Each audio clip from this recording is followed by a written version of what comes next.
mawawala ka, di na iibig pa. Cynthia, we'll never forget you.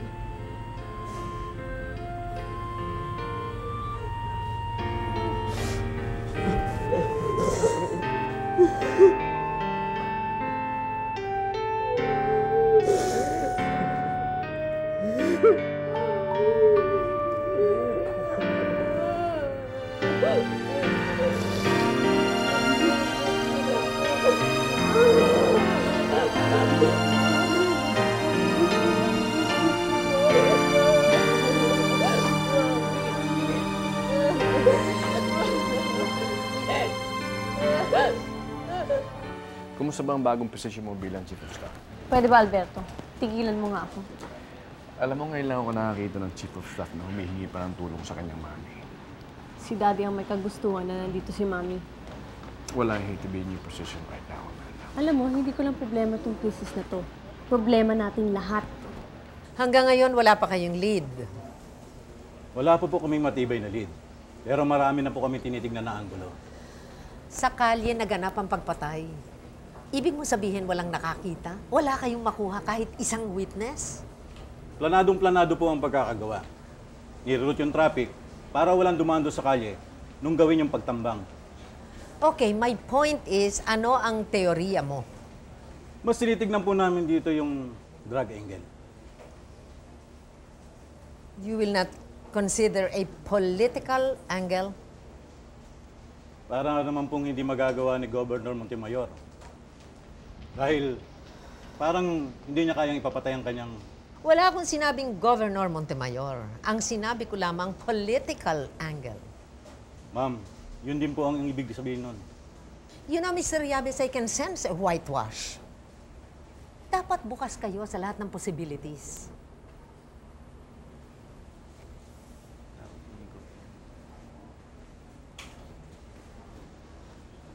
Kung ganon, I'm going to ask the NBI director to remove you from the case. Sa Camila, gusto ko sanang bumalik sa puro lang Tito Carlos mo, Tita Cynthia mo. Gusto ko makiramay para sa'yo na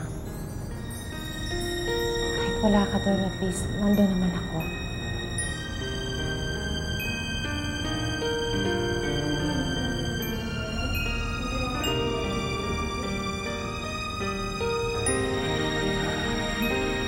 Kung iniisip mo si Carlito.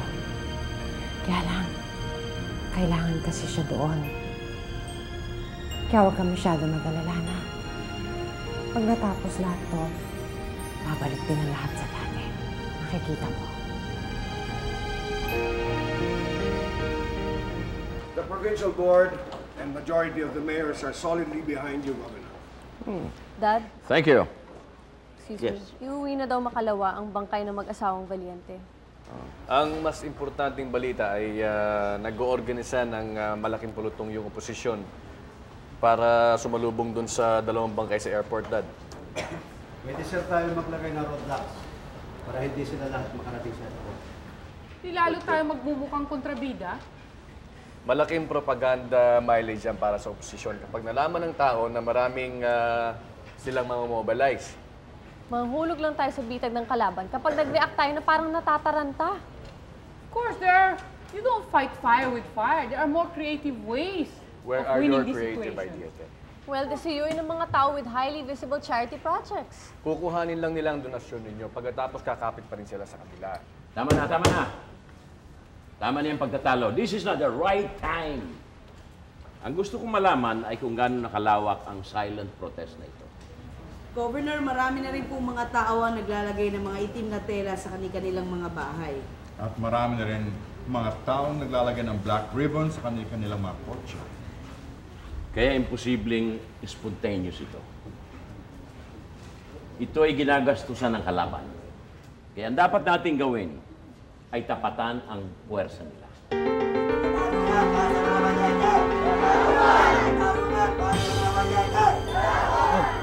tayo. Dito ko mapumasok, Alicia. Oo naman, nandito na tayo. Mag-aalanganin pa ba ako? Hindi ka na. Ang dami-daming tao. Hindi natin alam kung sino yung pupunta niyan araw-araw. Nung isang araw, matino, baka mamaya puro sira ulo na andyan. Eh basta hindi tayo mga agaw na eksena. Doon tayo sa gilid dumaan.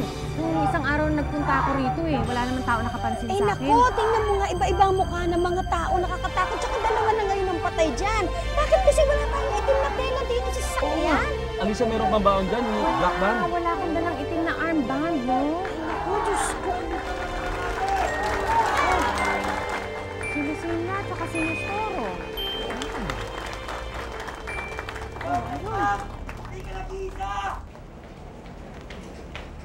Justice, paano po ito? Nandiyan po ang ina ni Rosa Camila na si Alicia. Siyak nalalapitan niya po kayo. Hindi ako papayag.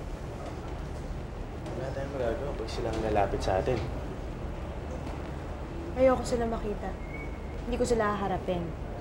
Ngayon, ayoko maging bastos kaya hindi na lang akong papakita sa kanila. Alis na lang ako. Hindi dahil dapat makunan ng retrato na kasama sila. Alam kong takbo ng utak ni Leandro. Gagamitin niya yan. Kaya nga po, Justice, paano po ito? Sabihin na lamang sa mga guests na nandun kami sa loob. Ngayon, kung gusto ni Alicia na makipag-usap sa amin, papasukin mo. Yes, Justice. Pero walang photographer. Yes, Justice.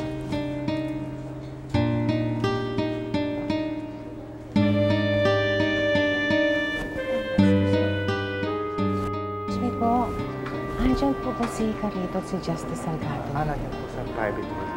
Naku, Alicia, ilalabas pa kaya yun? Kung puntahan mo na lang kaya, hindi na ka mag-antay. Baka may pinag-uusapan din na importante, no? Sige na. Justice Salgado, condolence po.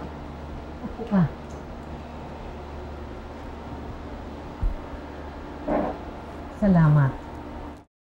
Bukas iuwi na namin ang bangkay sa San Dionisio.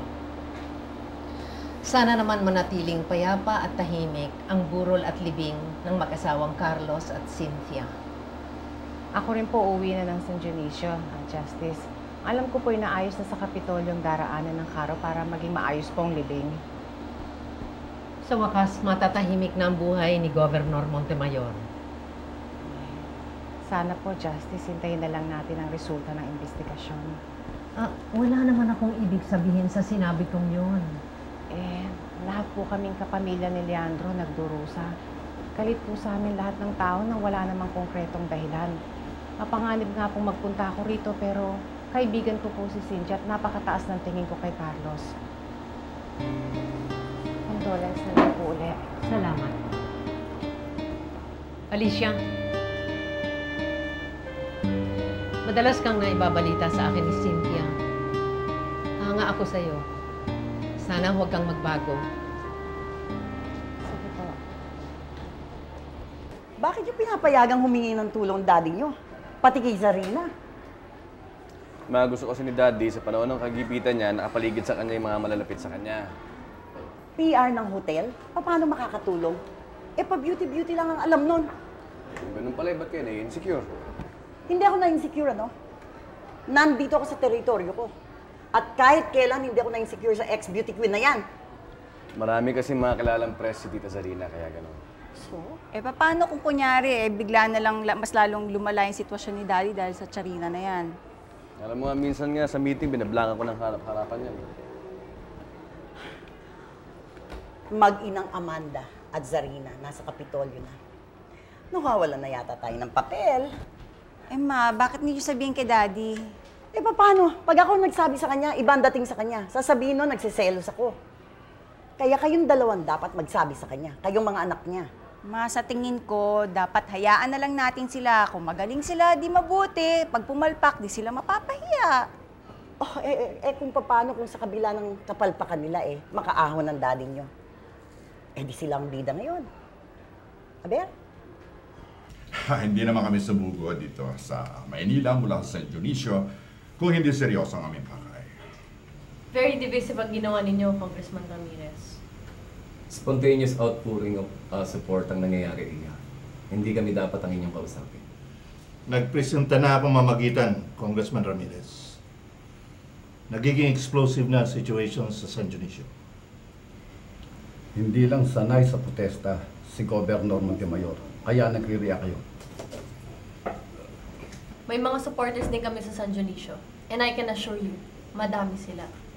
Gusto lang namin maiwasan ang magkainitan at ang dumanak ng dugo. Makakaasa ho kayo kung magkakagulo, hindi mga supporters ni Valiente. But if you're saying, Congressman Ramirez, that this outpouring is spontaneous, what assurance can you give us na kaya niyong kontrolin ng tao? Sa mga organized activities ho namin, sinisiguro ko sa inyo na disiplinado ang mga tao namin. Kapag may gulong nangyari dito sa San Dionisio, kayong mga nasa oposisyon ang mananagot. Kayong nasa boder, nasa inyo ang kapulisan. Kayong gumaransya na hindi magkakagulo.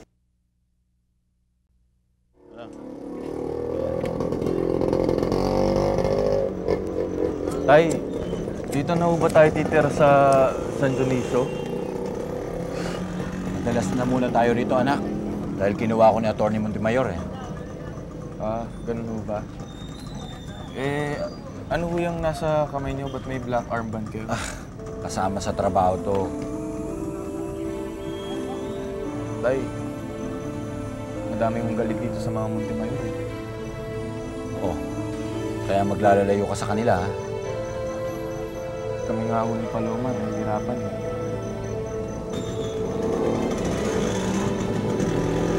Pare, anong balita? Mga airport. Hoy! Ano pala? Anong ginagawa mo dito? Tatay ko. Ako pala kayo, ha? Bakit yung tatay may armband? Yung anak, wala. Eh, kasi po, bata pa yun sa politika, hindi pa pwede yan, pare. Bigay ka na lang. Magkita tayo bukas, ha? Sige, pare. Okay.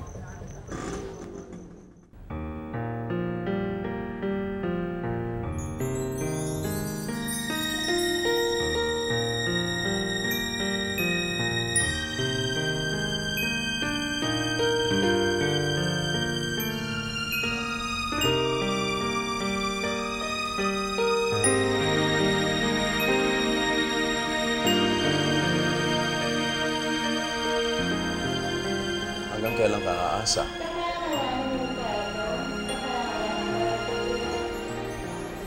Di mo kilala pamangkin ko.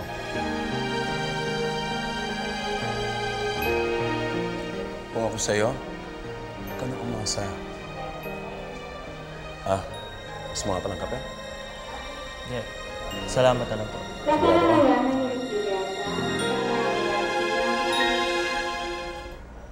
O, huwag niyo kakalimutan ilagay yung poster ni Daddy, yung malaking picture niya, ha? Diyan sa truck. Opo, ma'am. Ba't ninyo kaya ilagay ngayon na?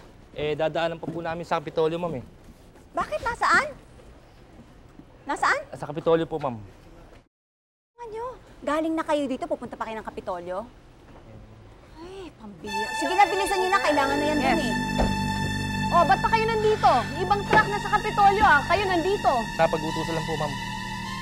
Utos nino? Nag-utos ako, bakit? Ba't ka ba nakikialam? Sinisira mo yung coordination. Yung kalaban ni Daddy, ang ganda-ganda ng coordination nila. Tayo nagkakanya-kanya. Eh, supply namin to eh. Charity work ni Mami noon pa. Eh di, huwag mong gamitin yung tauhan ng Kapitolyo. Huwag mo nga akong sisigawan. Kasi nasa teritoryo ka namin, wala ka sa Kapitolyo. Alam mo, madami nabibigyan ng doble. Yung iba naman hindi nabibigyan dahil hindi tayo nagko-coordinate. Alam mo, gumawa ka na sarili mong pautot kung gusto magpalapad ng papel. Babagsak si Daddy dahil sa mga tulad mo. Hindi, ikaw ang babagsak, hindi si Daddy.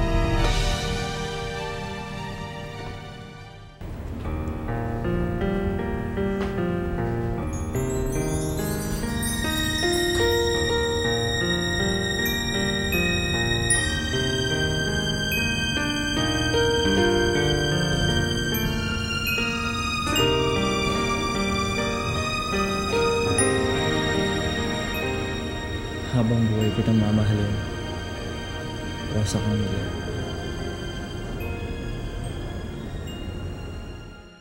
Ikaw ang unang sumigaw. Sino ba naman hindi magagat sa ginawa mo? Eh, pinahiya mo ako sa harap ng mga tao? Eh, mali naman talaga ginawa mo eh. Tama na yan! Hindi ko kailangan anak dito na walang malasakit. Kung magdadaigal na kayo, Dahil ang iniisip nyo ay sarili ninyo. Huwag na kayo magpakita sa akin. Sorry, Dad. Excuse me, Governor. Narito po ang mga labi ng mag-asawang Valiente. Anong ingay yan? Sir, noise barrage po. Kasi dito po dadaan sa harapang kara ng bangkay ng mga Valiente.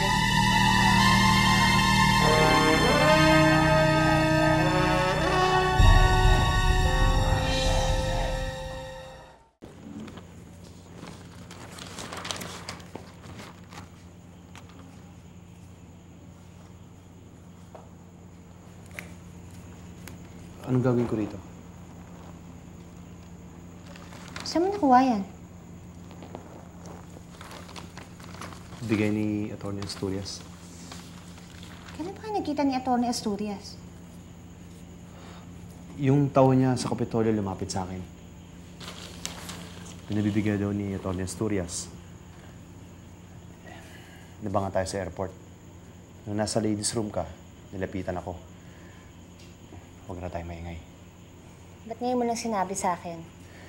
Sasabihin ko sa ito noon. Alam ko mag-iiskandalo ka eh. Sigurado susuguri mo yung tao. Isoli mo yan. Kanino?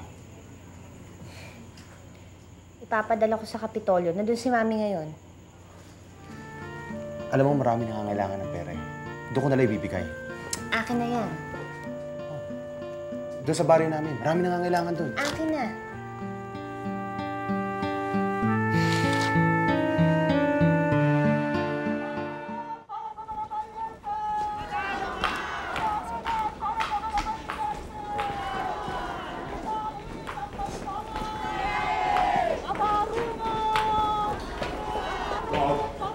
Bakit na si Justice Salgado?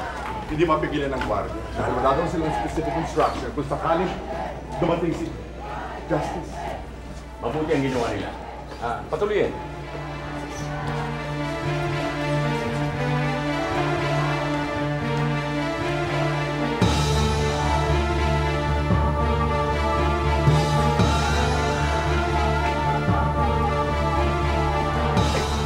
Justice Salgado, good morning. Nakikiramay ako at ang buong San Dionisio sa malagim na sinapit ni Carlos at Cynthia. Tigilan na natin ang pagkukunwari, Leandro. Bakit mo pinapatay si Carlos?